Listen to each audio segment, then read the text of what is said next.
Hello everyone, welcome back. Doing my workout here today.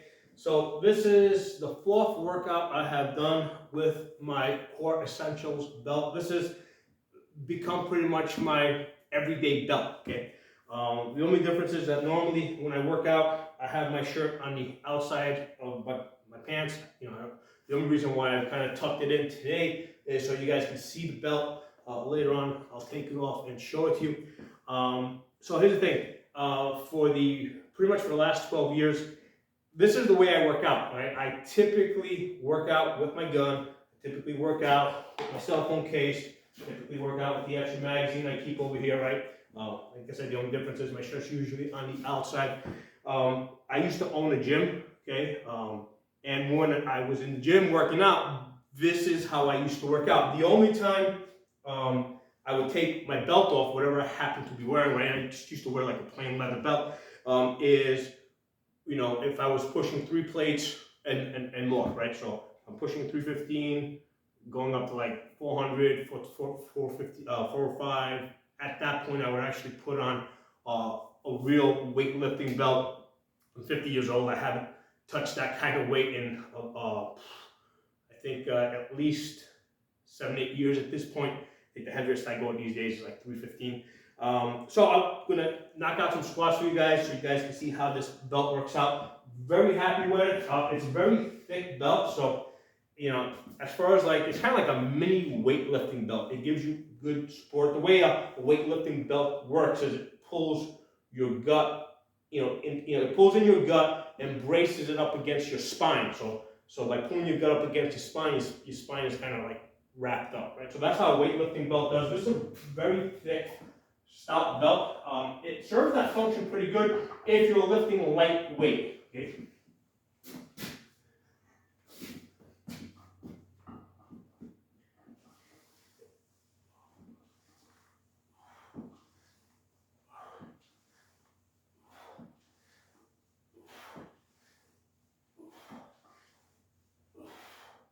All right, pretty lightweight.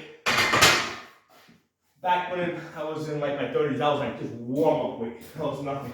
Nowadays, that's like a little bit more of a work weight for me. Let's get a little bit heavier. Get up to 2 plates. Knock that out.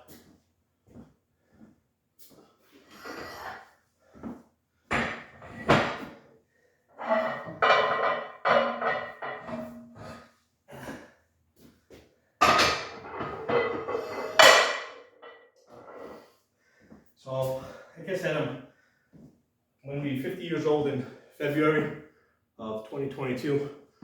I've been lifting since I was like 16, 17 years old. For like between, 16, 17 years old and 40 years old. So roughly for 22, 25 years. My workout was very consistent. 5 main exercises, right? This was the core. Squat, deadlift, bench, bent over rows, shoulder press. Those 5 core exercises were my foundation. In those first 20, 25 years, I would do 4 sets, 5 repetitions. And here's the thing, I was primarily interested in strength, right? I've always been like a strength athlete. Ideally, in order to be like as strong as possible, you would want to do, let's say, like 8 sets of 2 reps, right? Low reps make you stronger. The problem with the low reps is that they also really tax your body. So it's really hard to do like 8 sets of 2 year round. So 4 sets of 5 I found was perfect because you could do that year round. The reps were low enough to keep you strong and keep you getting stronger, but still high enough that they weren't like overtaxing like your tendons, your joints, your ligaments. So 4 sets of 5 was like my basis for about 25 years. When I got about 40, I bumped it up to like 4 sets of, somewhere between 4 sets of 6 to 4 sets of 8. I did that for 8 years or so.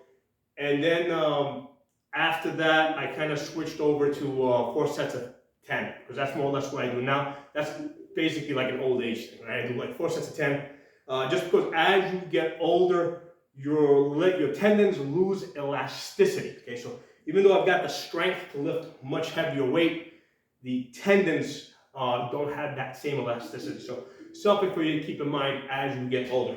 Let's knock this out. Let me just get behind the camera, make sure that's working. Yep, camera's still recording.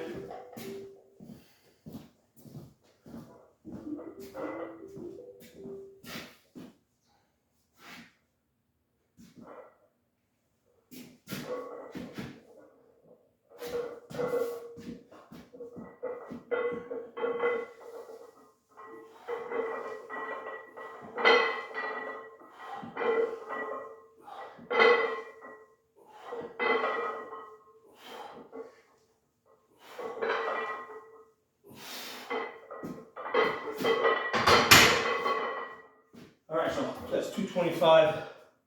You know, one of the nice things about you lift your whole life, you know, if you lift if you're pushing 3 plates and 4 plates for all your life, and I'm not really talking, I'm 5'10". Most of my life I was about somewhere between 200 and 225. You're lifting weights your whole life. When you get older, right, you can be 50 years old and still be stronger than like 80% of the guys walking around out there. You know, you can be stronger than, you know, a lot of the young guys. So that's one of the good things about working out. Also really important for your gun training. You know, one of the things I tell people that I train, anything that you do in life, you'll do it a little bit better if you're a little bit stronger. Let's get a little bit more weight on this.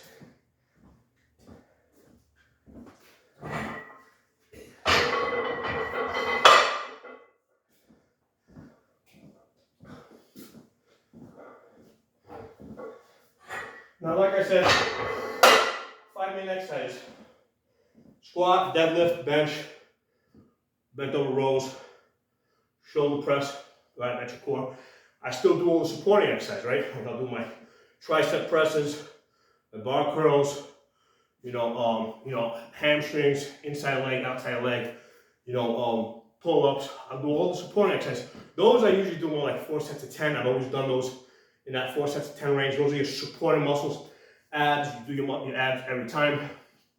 As far as my cardio work, I never really liked running that much.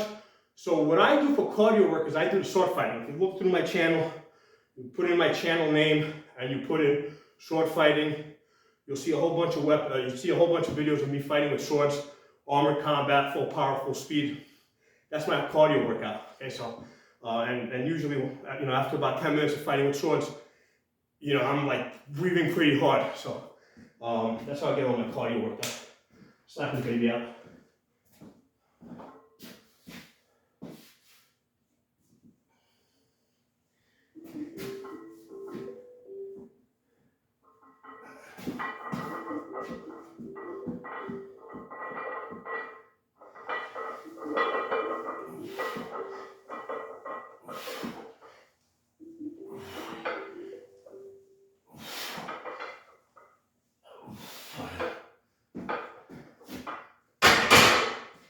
Now, could have probably pushed another 2 reps, but I didn't want to get like completely burnt out because I wanted to go into the other exercises, you know, and talk about those. So one of the exercises that I typically do is take a 45-pound plate, and I'll do this. That works the inside, outside your leg. I don't have an adductor machine here to work the inside of the leg. And those are important muscles. A lot of times when people think of working out the inside your leg or the outside, you know, they think of women at the gym working those machines. And it's kind of funny because women will get on those machines and they'll do 100 freaking reps for like 2 hours. You know, 100, they'll do like 10 sets of 100 reps because they think they'll make their legs thinner. That's not the way the body works. But this is an important muscle because that's a stabilizing muscle. So that's a supporting exercise that I'll do. I'll throw it on my legs. So yeah, you want to definitely work out the whole body. That's one of the things that weightlifting can do for you that nothing else can do. You're able to make sure you hit all the muscles in your body. Another thing I'll typically do when I'm working out is I'll practice my holster draw. This is basically my office here, right? This is part of my office, rather. And this is at the location I normally shoot at. So there's nobody else in this building right now. There's nobody else on this property. I've got trees in every direction, so it's safe to draw here. So nice thing, I got mirrors here so I can practice my technique.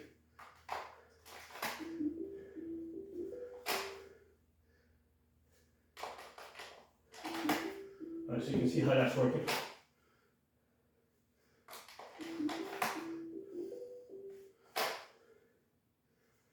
So you can do repetitions of that while you're working out. Now, like I said, this is my office here where I work out. One of the things I tell people, don't bother getting a gym in your house because, you know, people typically associate their home with relaxing. So you don't want your workout area to be the same building that you normally relax in. It can be in your office. It can be at some building between your work and your office, but it can't be your home, okay? That never works out. You're never gonna work out. That permits, you know, you're just wasting money on that. So for me, my workout location is my office because my workout is part of my work. I come here to work. Before I go home and do my workout, still working, right? It's on the clock. You know, then I go home, then I relax. Okay? Let me show you guys this belt real quick. One of the things I love about this belt is the quick release system. That quick release system, so a lot of times, like when I go to sit in my car, like here I got the belt pretty tight because I'm working out. When I go to sit down in the car, I will typically loosen it up. With the belt I had before this, it was a buckle. You know, it's really hard to loosen it up, especially a lot of times if you're out in public and want to loosen up your belt buckle. It looks like you're about to pull down your pants and flash somebody. With this, you can just push a button here and you can quickly loosen up the belt, tighten it up, loosen it up. I find that to be a great convenience, being able to tighten this belt up and loosen it up, you know, just with my hand almost, you know. You can easily loosen up, tighten it up. That's a major convenience. So let me take off this belt, give you guys a little look at it. I already did another video on this belt. Now when I want to go to the bathroom, that's why I do it, shove it down in my pocket here so it doesn't fall on the floor.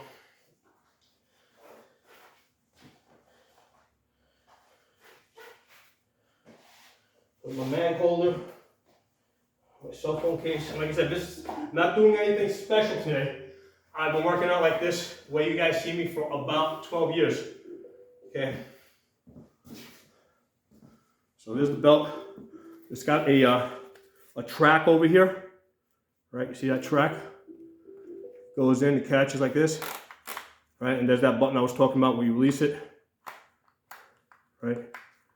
And what you do is, I did another video on this where you adjust the length. Basically, you set it up. The way I have it set up, when I put it in, it stops like right there. So I don't get too much. And if I want to loosen it up, I just come out a little bit like this. So I don't want too much on this side. In fact, initially when I tested it out, I put in this little sleeve here. The purpose of that sleeve is so that when it goes through, it basically keeps this in place. But at the length that I have it set up, I don't need that sleeve. I'm going to actually take it off right now. And that is, I'm going to put the belt on. I'm going to do it off camera. I don't think you guys need to see me put the belt on. Oh, one of the things I should mention as a caveat, if you're doing sit-ups, right? Sometimes I do sit-ups with this. No, not sometimes. I mean, when I do my sit-ups for the last 4 workout sessions, I had this belt on. Because of its thickness, you can feel it a little bit in your back. You know, it's just a matter of like position. So I usually create like a little bit of an arch. But that's the only issue I have had with working out with this belt. The fact that because it's a little bit thicker, it can dig into your back a little bit while you're working out. Other issue is that it's kind of a tiny bit of an issue. The buckle is a bit on the thick side, which can be an issue when you, like I say, when you sit down to drive. However, because you can so easily loosen the belt up, I have found that that's not an issue at all. You just loosen it up like two of these notches, and the belt's pretty comfortable. I do have another one I ordered. That one is a leather one, right? So I'm gonna think that one's gonna be a little bit thinner than this. Might work out a little bit better with my sit-ups. But yeah, look for, subscribe to the channel, hit that bell so you get notifications, and look for that upcoming video that I'm gonna do on the leather belt version of this. Okay, so thanks for watching. If you're not a member of the channel, subscribe. I'll talk to you guys soon. Oh, by the way, look in the description. I'm gonna put a link to where you can get this belt if you're interested in getting it, trying it out. Talk to you guys soon.